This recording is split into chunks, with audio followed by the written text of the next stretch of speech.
Alright guys, BLM here, back with a new video, and this is actually me from the future, at least in comparison obviously to the rest of the video. So this is just going to be a massive disclaimer. Essentially, the majority of this video was recorded immediately after the cast was announced. I literally sat down, watched all the interviews, read all the bios, and sat down to record. Now, obviously since then, Ethan, someone who was part of the initial cast, did get cut from the cast due to some pretty disturbing allegations against him. So just keep in mind that the majority of this video is with the context of this being before he was kicked off the show. But since we're here, I might as well talk about his replacement as well, as obviously I didn't talk about it in the main video. So he did get replaced by Kyle, who from what I understand also has some problematic allegations against him too, but as of right now, at the time of this recording, he is a part of the cast. Maybe by the time this video comes up, he's not part of the cast, but as of right now, he's part of the cast. Kyle, I mean, for me, he just screams out as a pretty generically average Mactor style person for this cast. I mean, very much in line with someone like a Derek from BB Can 6, maybe be better in the challenges, but I think that will probably also make him a bigger threat. He seems like a likable enough guy, but someone that I don't really have the greatest sense of how good he will be strategically. He seems to have a basic knowledge of what he's doing, though. And based on the bio and the intro video, it does seem like he at least knows little bits of the game. I mean, he talks about jury management. So, I mean, like, he at least knows certain terminology. But even if he is this big fan of the game, I very much doubt that he is going to be the strategic mastermind. Now, I'll be honest, if he was released before I made the main video, he possibly would have been in consideration for me for my winner pick. I don't think he would have been my winner pick. I still think I stick by most of what I say within the main video. There are a few people that I'm kind of lower on, if I'm being honest, and also some people that I'm higher on. So, I mean, like, there's definitely some opinions that have changed, but I think for the most part, generally, I do still agree with what I say in the cast assessment. But with that, let's just move on to the actual cast assessment. Again, this is from a couple days before I'm currently editing this. But instead of just mixing in certain things from before and after, I decided, you know what, let's just run the main video as it was, but then add this disclaimer here. And with that, yeah, let's get on to the video. Alright guys, BLM here, back with a new video. And in this video, I'm going to be doing my cast assessment for the latest season of Big Brother Canada, BB Can 9. Now, full disclosure here, I am recording this on the day that the cast officially came out. So really, all the research that I have done for this video beforehand has been literally what Global has given us, which is their bios plus also the videos that came along with them. I have not seen any in-depth interviews. I don't even know if there are going to be any after this point, but really those are the main things that I'm going to be basing this cast assessment on. Now, normally I would probably just wait for those more in-depth videos, as I do feel like there's a lot of unknowns with this cast right now in terms of their overall game ability and how they're going to approach the game. But really, it's like, one, we're not getting Ica interviews because Ica has left ET Canada. So, I mean, that's a major factor there. And plus, also, I'm just going to be really busy for the next few days. So why delay this video even further when I feel like there's going to be very little benefit for it? Now, before we talk about each individual cast member, I feel like we might as well just go ahead and talk about my general thoughts on the preseason here. And my general thoughts on this cast, I mean, like, I think this is a pretty strong cast. Mind you, to be fair, I think almost every cast looks like a strong cast on paper. That's how they make it to the casting process. I feel like there's very few times from a Survivor or Big Brother season where I'm just like looking at the cast and I'm thinking, you know what, this is a bad cast. But you can definitely tell the increased push for diversity on this cast, not only in terms of people of color, but also in terms of LGBT, where I feel like there are a lot more members of the LGBT community within this cast. And I do think that changes up a lot of the dynamics on how this season might play out. Now, we did only get 14 cast members, which is interesting because, like, the thing is with Big Brother Canada has never had a cast less than 15 people. Every single time they've had a cast of less than 15 people, someone ends up joining late, or there were returnees or something to that nature. So the fact that we're only getting 14 cast members right now is a bit strange. Now, I'm not fully on board with like, oh, there's 100% returnees on the season, because I could see them going for 14 due to COVID reasons. I don't think it's out of the realm of possibility that they're moving forward with this cast with only 14 people, but I do think there's a chance that we might possibly get 2 returnees, which obviously if we were to get returnees, I think BB Can 8 is probably the season to get them from, obviously due to the circumstances around that season, with people like a Sheldon and a Brooke being people that I personally would like to see back from that cast. But at the end of the day, do I actually think that's happening? I don't think so. Again, like, it wouldn't be mind-blowing if returnees do end up showing up, but for me, it's not really a foregone conclusion either. And also, it's really not even a foregone conclusion that if there are returnees, that they're even from BB Can 8. I mean, for all we know, it could be people from older seasons of the show as well. But again, really, I'm not really married to this idea of there being returnees on this season. I wouldn't hate it, but I also don't really need it either. I do feel like we're so close to BB Can 10, which to me feels like the perfect time to do an all-star season. So I don't really feel like we need to waste returnees right now, unless they are from BB Can 8. Also, I feel like I might as well talk about the twist with this season. So we do know that this season is going to be split up into 2 teams, with each team having a captain, that captain being voted on by the Canadian public. And I'm not actually that opposed to it. I know some people are upset by this. I don't really care. To be honest, this is a format that I have talked about in the past about not really minding if they try to do it, like a Survivor-esque style format. I don't think it's the worst thing in the world. I think it automatically divides players in the game, which could lead to some interesting back and forth. However, I do think it can also divide players in a way that makes them very stagnant into the groups that they are put in. But overall, as a general concept, I really don't mind it. And for me, if you're going to have like a public vote that drastically impacts the game, I do feel like having one at the very beginning of the season is probably the best way to go about it, as I feel like it just gets more and more unfair the further on you get into the season. But now let's talk about the actual players themselves. So the way I'm going to approach this is obviously pretty similar to how I do my other cast assessments. So I'm going to be running through each player one by one. We'll be talking about them in alphabetical order here, and we'll wrap up the video by talking about who I personally have as my winner pick. So let's start off with the cast itself, starting off with Austin. And Austin, for me, very much feels like the Paris or the Esty archetype for this cast. Obviously, in terms of casting archetypes, not necessarily in terms of how they're going to end up playing.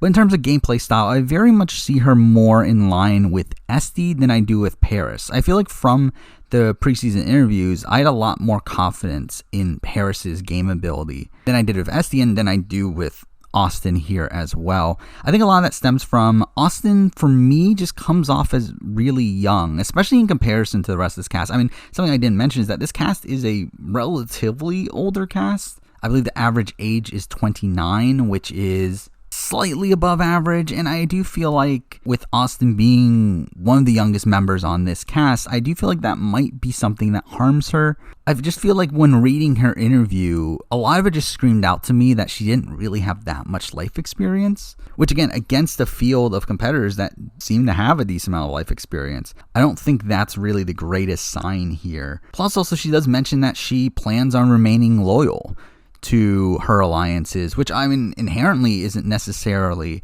a bad sign, but also with the lack of life experience that I kind of get from her, I don't think that's a great sign for her having the killer instinct that she needs to win the game. I wouldn't be surprised if she makes a deep run, makes it very far, possibly gets to the final 2, but I do feel like her actually getting the win is going to be something that she needs to have that killer instinct to do. I feel like she needs to be a leader figure at some point within the game in order to get that respect, and I just don't know if I can see her getting it. That being said, though, from my understanding, she is a fan of the show, so again, like that's the thing with these videos and the bios that don't really come through, is just how much of a fan these people are and how that changes their outlook on the game. Like, that's just something that we're not really getting. So because it's very tough to have a very nuanced opinion of a lot of these players, but just based off of what I'm seeing from her bio and her video, like, I'm not feeling super confident about her chances of winning the game. Next up, we got Beth. And Beth is someone that, when I saw her, the first thing I thought about was Holly from BB21. But I do think, at the end of the day, I do think she probably is a bit more bubbly than Holly was. And to be honest, at this point, in many ways, the way that I look at Beth is kind of similar to the way I looked at Rianne from BB Can 8, where Rianne is someone that was very good socially, seemed to be able to bond with pretty much anybody, but not be able to extend that bond into game relationships. And because I think she just had a massive lack in the strategic game, and I could see that being a similar case here with Beth. Where again, Beth seems like a really nice person, seems like someone that you can easily get along with, but I just don't know if she has the killer instinct there. However, also like Austin, I believe she is a fan of the show. Actually, I believe she's one of the more blatant fans of the show, where within her bio, she specifically mentions players like Tyler from BBUS. She mentions Paris and Mitch of all people, which I think that is a clear sign that she is a fan of the show. So again, I feel like she might have more game ability than I'm giving her credit for. Again, based on the video that we were shown, it doesn't really make me that confident about her. But then details like that within her bio do make me a bit more positive on her overall. But still not really someone that I have a lot of confidence in to win the game, as I could definitely see her still being a Rianne style figure within the game and being taken out relatively early as a social threat within the game. Next up, we got Brayden, and Brayden is someone that like right away screamed out to me Gary from BB Can 1. Mannerisms, the way he spoke, his personality, it really just screamed out to me that they were trying to get another Gary here. Now, I will say that I think I have more positive opinions on Brayden coming into this season than I did with Gary coming into BB Can 1, where I feel like Brayden, from what I understand, is someone that does know Kirsten McInnes in real life, and through that probably has more game ability than Gary, who I feel like Gary had no clue what he was coming into BB Can 1. And I think very early on that showed where he was ostracized very early on. Mind you, a lot of that possibly had to do with the overall makeup of the house. And I do think Brayden is coming into this season. Again, this cast is a lot more diverse than what BB Can 1 had, especially in terms of LGBT representation. I feel like that is something that can very much benefit Brayden on this season. I do feel like socially he's probably going to be a mixed bag, where, I mean, obviously I think he's going to be good socially in the sense that people are going to like him because of how funny and how entertaining he is around the house. But I do feel like he's also the type of person that could possibly get into fights over really petty issues. So that's kind of a question mark for me. But really, I feel like Brayden for me is kind of middle of the road in terms of winner chances. I think he's probably above both Austin and Beth for me personally, but still not someone that I'm fully confident that can go all the way to the end of the game. Next up, we got Ethan, and I think Ethan might be one of my least favorite people on this cast, both from a personality standpoint and also a gameplay standpoint. I think personality-wise, he just seems kind of like a frat boy. He seems like a cocky, like douchey sort of figure. But then again, this is preseason. Things can change once they get into the house, but I don't really look at him as someone that's going to be very likable. He could be entertaining and could be a big character that possibly gets into confrontations, but I think really not really looking at him too positively from a character standpoint, and from a gameplay standpoint, I don't feel too confident about him either. Really, in many ways, he kind of reminded me of a younger version of Dane from BB Can 7, but I think the thing that Dane brought to the table was, again, his life experience. I think Ethan is, I believe, the youngest person on the cast. I don't think he has the life experience that Dane clearly had. And I remember even preseason, I did think Dane himself was a person that could have potentially gotten into a lot of conflicts. And we saw him on the season not actually really do that, at least for the most part. But I do feel like Ethan is probably more susceptible to that. Really, at the end of the day, I just don't really feel great about Ethan really on any aspect. So he's someone that's not really even close to being in consideration for my winner pick. Next up, we have Jedson. And Jedson kind of surprised me. I thought coming into this that Jedson would have been kind of bland, like he didn't look like the most interesting person in the world, but after reading his bio, watching his video, I'm coming out of it relatively positive. Now, the thing about Jedson is that, I don't know how big of a fan he is, but he very much feels like a recruit, but a recruit that has very much done their research. He feels like someone that pretty much looked up like everything that you should be doing in Big Brother and wrote that within his bio. The problem is, can he execute on that? Obviously, he can regurgitate the information that he probably learned about the game, but can he actually execute this within the game? That is something that I don't know. But he is someone that seems to have the ability to play all three facets of the game relatively well. He seems physical enough, strategic enough, social enough. And because of those things, he is definitely a contender for me in terms of my winner pick. Next up, we're moving on to Josh. And I don't know what to tell you about Josh. I mean, Josh is someone that from his interview, I just got kind of bored by him. Didn't really find him to be the most interesting person. I really just didn't get much out of him. I mean, like from watching his interview, I just don't really know how he's going to do within the game. I don't know much about how much he knows about the game. Like, I really just don't know much about him. And what I do know is relatively negative. I mean, I do know that, he talked about being a single child and having never lived with anyone else in his entire life. That doesn't sound great in terms of how he's going to deal living with other people. Really, for me, like, I don't really get a great vibe from him overall. I do feel like if I were to guess, I would guess that he would be someone that is outside of the majority alliance. But really, again, this is straight up just guessing. I really have almost nothing to go off of here. But he's definitely not someone that I'm considering as a winner pick. Next up, we have Julie, who is the first transgender house guest on Big Brother Canada. And I'll say that overall, I'm pretty positive on Julie. I feel like Julie, coming into this season, is someone that I just always see being within the majority alliance. I'll be very, very surprised if Julie ends up not being part of the initial group that runs the first few weeks of the game. From what I've seen, it does feel like she is going to be a very social player. I feel like she is someone that is going to be able to create these bonds that do transform into game relationships as well. I do feel like she is someone that I feel pretty confident in the early stages of the game. I think the big thing for me about Julie, though, is the end game. I think once you get to that end game stretch, it's like, how are you not looking at Julie as a massive threat? I feel like she's someone that will probably almost always win a jury vote. I mean, that is unless she gets into the house and becomes a really hated figure, but it's like, I really just don't see that happening. I feel like the most likely case for her is her getting towards the end of the game, but being taken out before the end because of how big of a threat she ends up being. And I don't really look at her as someone that is going to be a dominant figure in terms of the challenges. Though, again, for all I know, maybe she will be. Maybe she will dominate the end game portion of Big Brother Canada, which typically ends up being competitions that do mix physical with mental elements. And if she is able to win out, essentially, in the end game portion of the game, I do think she probably ends up winning the game. It's just a matter of how confident do I feel in her ability to do so. But she is someone that I do feel pretty confident in having a pretty deep run on the season. It's just a matter of whether or not she can squeak her way to the end. Next up, we have Kiefer. And Kiefer is someone that I really like. I think Kiefer is someone that is going to be a fun presence around the house. I think he's someone that's going to be very well liked. He really just feels like a jovial person. And I think because that he is just going to naturally gravitate in a general sense to a lot of people. But really, I don't have a great sense of how he's going to be playing the game. Now, he is on the older half of the cast. He is 32. He does have a kid. So, I mean, I think that alone will allow him to build some bonds, specifically with someone like a Tara is someone I'm looking at. Again, I'm a person that is so motherly. I feel like that is someone that's going to be a very easy ally for him, at least I would assume.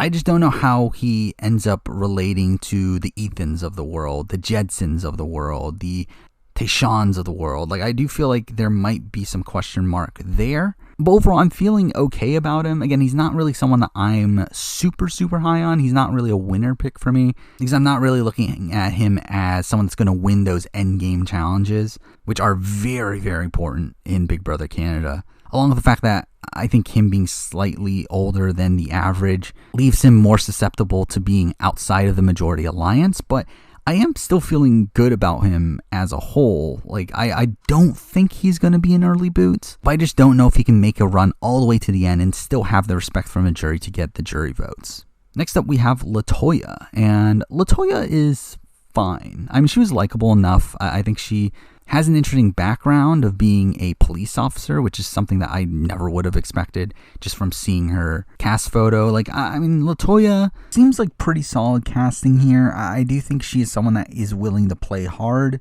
Again, she is a bit older than the average. I do think she has the life experience to recognize what she needs to do and when. Overall, Latoya is someone that I'm mostly just kind of fine with. Like, she's not someone that I'm like overly impressed by, but not someone that I am having low hopes for either. Like, she's very much just middle of the road for me. Next up, we have Rohan, and straight up, I mean, he's probably my favorite person on this cast. Now, not saying that he's going to be my winner pick, because he's my favorite person on this cast largely due to reasons that make him potentially bad at this game, but he just seems like an amazing potential villain for the show. It definitely seems like he's coming into the season acting as if he's going to be the villain. He talks about the game as if he's going to be a villain. He literally just calls himself a snake right at the beginning of his video. Like, I do feel like he's someone that, at least to production, is trying to tell them that he's going to be the villain of the season. Now, does that play out when he gets onto the actual show? I don't know, because to be honest, a lot of people nowadays, especially that actively try to come off as the villain, I feel like are playing it up for production. And we saw that with someone like a Spencer from Survivor Cagayan. We saw that with JP from BB Can 3. It's like these people that are playing up this stereotype so that they can get cast, only to not really play that way once they're on the season. And I could see Rohan doing something similar to that. However, at the same time, I do feel like he's still going to make for pretty good confessionals, probably going to be a very villainous figure there. Again, whether or not that aligns with the actual game that he's playing, I feel like he's at least going to act that way to the audience. Now, when it comes to his actual gameplay, I don't know. I mean, like, I don't feel great about him if he is going to play that way. However, I don't really feel like he is going to play that way. I feel like the vibe I get from him is that I feel like he's someone that is kind of similar to like a Spencer from Survivor Cagayan, is probably someone that is willing to be the beta to an alpha. Like, I don't think he is someone that needs to be out in front, even though that is the way that he's kind of portraying himself to the audience. Now, again, this is all speculation. Maybe he is the person that he is trying to be within his interviews and to production, but like, I don't fully believe it. Like, he seems like an intelligent enough guy to recognize what he is doing, and I feel like he is someone that would learn to stay in the background while letting other people do things for him. I believe he is one of the few people that said that he would rather be a floater than a comp beast. And he also feels like he's someone that is able to play all three facets of the game: physical, social, strategic. I do feel like he seems like a decent choice. But again, this is under the assumption that he's lying to production in the preseason, which, again, I think is a likelihood, but I don't think it's a guarantee. Like, I do think there is definitely a chance that he is the person that he is portraying, and if that is the case, I do think he's going to come off as scheming. I do think he is someone that's just not going to gel well with the majority of the cast. Probably not like a first or second boot, but probably someone that gets taken out at the end of the pre-jury phase of the game, or possibly early jury. But again, if he is someone that is able to lay back, is able to allow other people to take charge, I do feel like there's a lot more potential for him. But because of that hesitancy, he's not really in consideration for my winner pick. Next up, we have Tara. And Tara is someone that, I mean, seems fine. I mean, she is a mother, again, one of the older people on the cast. But something I did like about Tara is that she seemed to instantly acknowledge that she is going to be one of the older people on the cast. I mean, I feel like she is someone that, the vibe that I get is that she at least knows what she's getting into. So at least that's a positive. I also feel like she is someone that, again, it seems to be very physically fit. She is a spin instructor, I believe. I think she's going to be affable enough socially. She seems like she's okay strategically. I mean, like, she seems like another all-around solid player. Really, she really just gave me a lot of Mumsy vibes. Mumsy from BB Can 2. And for the most part, that's a positive. I do think there is a chance that Tara could come off as too motherly, in the sense that I think there is a chance that she gets to the point where she starts to boss people around. I feel like that could potentially cause some negatives. It's just a matter of how self-aware she is at the end of the day, which is something that we can't really gauge until we see her in action. But overall, I feel okay about Tara. Again, I feel like she's someone that can play all three facets of the game. But I think the biggest thing against her is the fact that she is, again, older than most of the cast. She's the second oldest person there. So there is potential for her being ostracized from the majority because of that. But at the end of the day, for me, again, she's kind of a middle-of-the-road winner pick candidate. Not someone that I don't think has any chance of winning a game, but definitely not one of the front runners for me personally.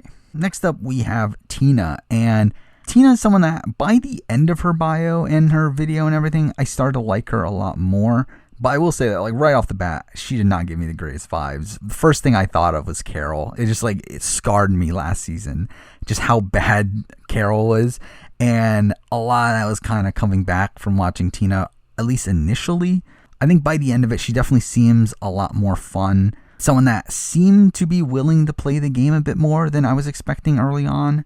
I mean, you don't really get that from her video, but from her bio, she definitely seemed like she's someone that's willing to do what it takes to get the money. Again, obviously the biggest issue with her is that she is the oldest person on this cast, and through that could be ostracized because of that. But if she plays her cards right, I do feel like she could get into a majority alliance, slide her way a decent ways. I mean, essentially take the Carol trajectory from last season, but just not want to quit the game and not be miserable the entire time. I mean, if she can get into that position, I feel like she has a decent shot. Again, I think the problem is kind of similar to some of the other people we talked about earlier, is the fact that can she win out? Can she win some of these challenges in the end game that she would probably need to one, get there to begin with? Because I do think if she gets far into the game, she is going to be looked at as a likable figure that could potentially win the game. I mean, unless she ends up like a Karen, where just absolutely no one respects her. But either way, I mean, I do think challenges would be necessary for her to bolster her reputation in that scenario. And if she's not in that scenario, then she would need the competitions to get to the end of the game. So I do think she's going to need comp wins, and I don't know if I really see that in Tina's trajectory there. So like really at the end of the day, not feeling great about her in the grand scheme of things, but I'm definitely a lot more positive than I was right off the bat. Next up we have Tashawn, I believe is how you pronounce his name. I could be wrong on that, but Tashawn seems fine. He was actually the first bio that I watched, and I came out of it very positive. Like, I think Tashawn, again, seems like someone that can play all three facets of the game. Physical, social, strategic. Seems to be solid enough in each of those facets. He seems to be someone in the right spot in their life for Big Brother. I think the prime spot for games like Big Brother and Survivor is very late 20s to early 30s, and Tashawn here is obviously 29. Again, I think the perfect spot in his life to play very well. The problem with him for me is that I just don't know how well he knows the game. I'm from a casting archetype, like I kind of see him very similar to someone like Anthony Douglas from BB Can 7. And Anthony obviously played an incredible game, one of the best games in the history of Big Brother, but his massive flaw was his lack of knowledge about how Big Brother worked. And because of that, he completely mishandled the jury. And I do worry that, based on what I know about Tashawn here, which again is very, very little, I do worry that if that is the casting archetype that they were trying to fill, is he also someone that doesn't have the game knowledge that he needs in order to strengthen his position in the end game? Now, I mean, I think it also comes down to comp wins. I think that was another thing that Anthony needed. That I think if Tashawn can win some comp wins, that would be good for him as well. And when looking at this cast, I do see him clicking with Jedson. And I feel like if those two do pair up, I feel like they would be a massive threat winning the game. So I think that's another thing to worry about. But overall, I do feel very confident about Tashawn, and he is definitely someone that I would consider for my winner pick. And the last person we're going to be talking about here is Victoria. And Victoria is another one of those few people on this cast that I am pretty sure is a fan of the show. And at first, I didn't really like her that much. I mean, at first, when looking at her video and everything, she kind of comes off as very over the top. And that's something I didn't love. But then, like, I think the more you see her in the video, she reveals her background and everything. I think that makes her a lot more grounded. And plus, also, through her bio, I come out of this being relatively positive on Victoria. I do feel like she is someone that, like, her game trajectory is pretty much going to be decided right off the bat. I feel like she's someone that could either be ostracized from the majority and be one of the targets from the opposite side and be taken out relatively early, or she would be someone that gets put into the majority, and at that point, I think she can make it very, very far.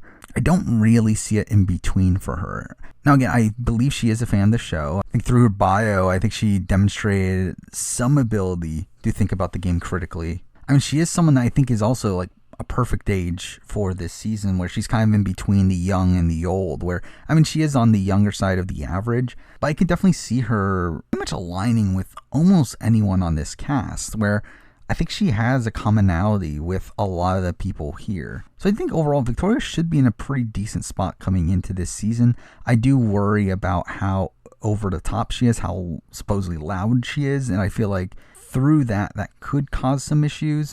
I do feel pretty confident about her as a whole, though. But there we go. I mean, that is the entire cast. So essentially, the people that I would consider as top contenders for me personally are Jedson, Julie, Tashawn, and Victoria. Now, the question is obviously who is going to be my winner pick. And I feel like for me, the first person I'm going to knock off of this is Julie. Again, like, while I do think she has probably the most potential coming into this season, she is the person that I feel the most confident about in the early portion of the game, I do feel like she is also someone that I worry about in the end game. And I feel like it's going to be very, very difficult for her to get to the end in order to get her wins. So I'm just going to leave her off because of that. And after that, I do feel like I can narrow it down to Jedson or Tashawn, largely because they are people who I feel confident in all three facets of the game, and specifically in the physical elements of the game. As I said earlier, I mean, in Big Brother Canada, competitions just have become so important in the end portions of the game that I do feel like that does have to contribute to who I am going to pick as my winner pick. And because I don't feel as confident about Victoria in competitions, I'm going to leave her off as well. So again, it's between Jedson and Tashawn. Both are very, very close. However, I do think I'm going to make my winner pick Jedson. And knowing my track record recently of winner picks, this more than likely means Jedson's not going to win the game, considering I haven't had a correct winner pick, I don't believe, since Paris. I mean, at least on the Big Brother side of things. I mean, if we're going to Survivor, it's been Nick Wilson, but it has been a while since I've had a correct winner pick. And Jedson, for me, I mean, like, I could definitely see Jedson being someone that, like, comes into the game and then turns out to be a dick. And, like, turns out to be, like last year, my winner pick was Kyle. And obviously, that went disastrously bad. But at this current point, I do feel like Jedson is the person I have the most confidence in being able to hone his abilities in those three facets of the game. Plus, also, he's the one that, out of the people I feel confident in, I feel like has the most game knowledge. And again, this is something that's so hard to assess because we have very, very little to go off of. But again, Jedson, by the way that he talks in his bio, I feel pretty confident he knows what he's doing, or at least he knows what he should be doing.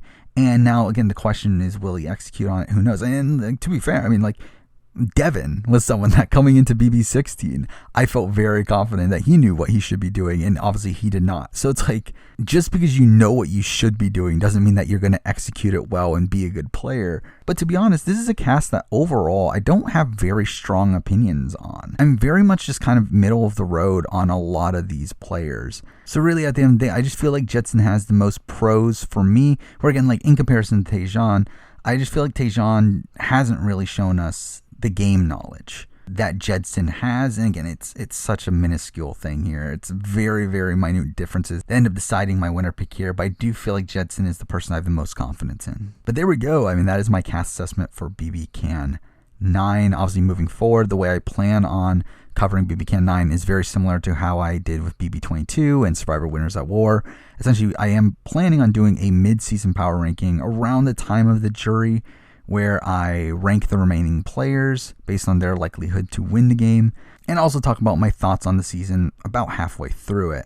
After that, obviously, I'll do a review of the season once it is done, and then after that, I will also be doing a player ranking where I rank all the players from the season based on how they played within the season. So stay tuned for those. Obviously, pretty soon as well, within the next few months, there are going to be other shows I will be covering. The Challenge Double Agents should be done within the next couple months, so stay tuned for a review of that, along with the Challenge All-Stars, which just recently got announced that who knows when that season will air, at least at this point in recording. But when that season is done, I'll obviously cover that. Also, we have the Circle UK on the way. We have the Celebrity Circle coming early next month, which I will do a video on. I'm not fully dedicated to doing it right away, as to be honest, that is going to be a pretty busy time for me. So it's like, I'm not sure if I'll be able to have the time to make that video and get it out right after season finishes, but I will try my best. And then also, season 3 of the UK starts immediately afterwards, which is just insane, but gonna cover that as well. Obviously, down the road, BB23 is coming, gonna be covering that. Survivor, more than likely, is gonna be back this fall. Obviously, we'll be covering that. Survivor South Africa is still coming in June. Australian Survivor's coming at the end of the year. Again, there's a lot of stuff coming this year, so I will be covering that, and in between all that, I will still be doing my regular videos, so stay tuned for those. But for now, that's this video. Thank you for watching.